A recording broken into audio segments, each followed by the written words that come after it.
வணக்கம் உறவுகளே, எல்லாரும் எப்படி இருக்கீங்க? நல்லா இருக்கீங்களாங்க? இன்னைக்கு ஒரு இறப்பு வீட்டுக்கு தாங்க போயிட்டு வந்தோம்.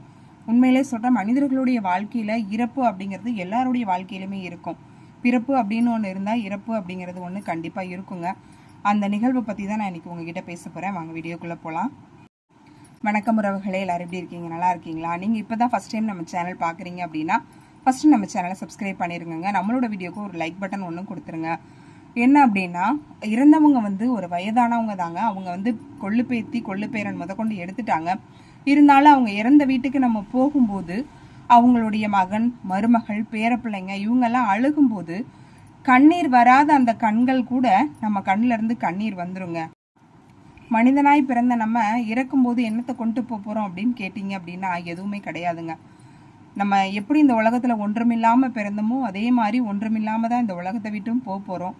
அதற்கிடையில நமக்கு இருக்கக்கூடிய இந்த கோபம், பொறாமை, மற்றவங்க மேலே பழி போடுறது, இந்த மாதிரியான தீய குணங்களை தயவு செய்து நம்ம மனிதர்களாகிய நம்ம அதுலேருந்து விலகி வந்துடணுங்க. குறிப்பாக ஆண்களும் சரி பெண்களும் சரி, நம்மளை தப்பிச்சுக்கிறதுக்காக மற்றவங்க மேலே பழி போடுறது, நம்ம ஒரு தவறு செஞ்சுட்டோம் அப்படின்னா அதை இல்லை நான் செய்யவே இல்லை அப்படின்னு சொல்கிறது, இந்த மாதிரியான நிறைய தவறுகள் இருக்குதுங்க. உண்மையிலே சொல்கிறேன், கடவுள் ஒருத்தருக்கு ஒரு ஜென்மம் தான் கொடுத்துருக்காரு.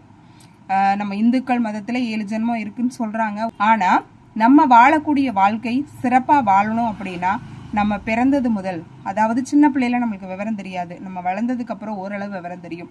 திருமண வயதெல்லாம் எட்டி நம்முடைய குடும்ப சூழ்நிலைக்குள்ள நம்ம வந்ததுக்கு பிறகு நம்முடைய வாழ்க்கையில எவ்வளவோ வழிகள், வேதனைகள், பிரச்சனைகள், கண்ணீர், கவலை, சந்தோஷம், துக்கம், சண்டை, இப்படி பல பிரச்சனைகளுக்கு நடுவில் தாங்க நம்முடைய வாழ்க்கை போயிட்டு இருக்கு. நம்முடைய வாழ்க்கை முடிவதற்குள்ள நம்ம மனசுல இருக்கக்கூடிய எல்லா கெட்ட எண்ணங்கள், தீய எண்ணங்கள் எல்லாவற்றையும் நீக்கி போட்டுருங்க. யாரோடய சண்டை போட்டுருந்தீங்க அப்படின்னா அவங்கள மன்னிச்சிருங்க. அவ்வளோதாங்க. சிம்பிள் வாழ்க்கை அப்படிதாங்க. ஏன்னா நம்முடைய வாழ்க்கையை இறக்கும் தருவாயில மற்றவங்க இப்போ என்ன ஊர் வாக்கு சத்தையே வாங்கி கொட்டிக்கிட்டான், அவன் இருந்தா என்ன செத்தா என்ன அப்படிங்கிற வார்த்தை வராம, நல்லா வாழ்ந்தானோ வாழலையோ, யார்கிட்டையும் எந்த ஒரு கெட்ட பேரும் வாங்காம நல்ல மனுஷனா இறந்துட்டான் அப்படிங்கிற அந்த ஒரு வார்த்தை இருக்கு இல்லைங்களா, அதுதாங்க ரொம்ப முக்கியம். இறக்கும் தருவாயிலும் சரி, அந்த பாட்டியை சுற்றி எல்லாரும் அழுகும்போது மனசு அவ்வளவு ஒரு வலிச்சதுங்க. ஏன்னா நம்மளுடைய வாழ்க்கையில நாளைக்கு இறந்ததுக்கு பிறகும் அதே தான். நம்மளுடைய வாழ்க்கை எப்போ எப்படி அப்படிங்கிறது நமக்கு தெரியாது, கடவுளுக்கு மட்டும்தான் தெரியும். வாழ்ற வாழ்க்கையும் சரி, நம்மளுடைய வாழ்க்கை முடிவதற்குள்ளேயும் சரி, எல்லாருமே நல்ல மனிதர்களாக வாழ்வோம்.